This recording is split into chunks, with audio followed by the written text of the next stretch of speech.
بسم الله الرحمن الرحیم. اخلاق اسلامی، نه جاهلی.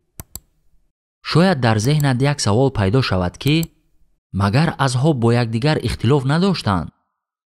نه، گاه‌ها در دیدگاه با همدیگر اختلاف داشتند، مثل چشم‌ها که دید گوناگون دارند. برخی چشم‌ها چیزهایی را از نزدیک تشخیص نمی‌دهند و پاره دیگر دور را نمی‌بینند. در میان عقل‌ها هم اختلاف به وجود می‌آید، اما آن اختلاف اندیشه و تفکر منجر به اختلاف قلبی نمی‌شود. برادر مسلمان، شاید در این نظریه یا آن اندیشه به تو مخالف باشم، ولی من تو را به خاطر الله دوست می‌دارم. دلم نسبت به تو تغییر نمی‌کند، چون تو برادر منی و امکان ندارد که چیزی جز محبت و دوستی نسبت به تو در دلم باشد.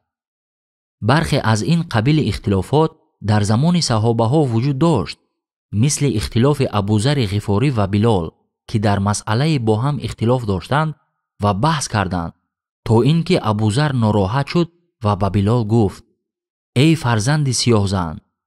سپس بلال به نزد پیامبر گرامی صلی الله علیه و سلم رفت و از این کلمه شکایت کرد.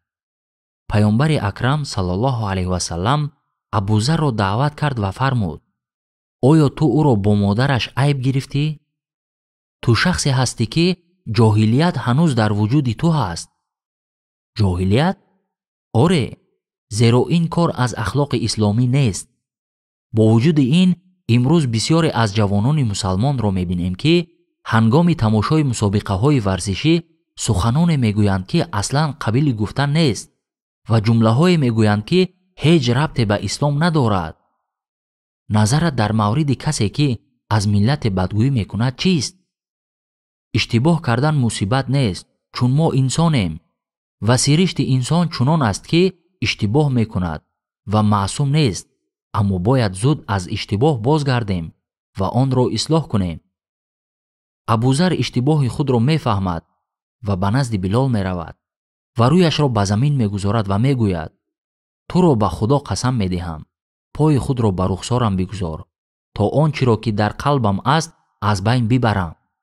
ابوذر رضی الله عنه چند لحظه پیش به خاطر مادرش به بلال رضی الله عنه عیب گرفت، ولی زود از اشتباه خود برگشت و به خاطر به دست آوردن رضای الله و پیامبرش کاری را انجام داد تا جراحت به دل برادرش رسانده‌اش را جبران نماید و دیگر بار نرنجاند.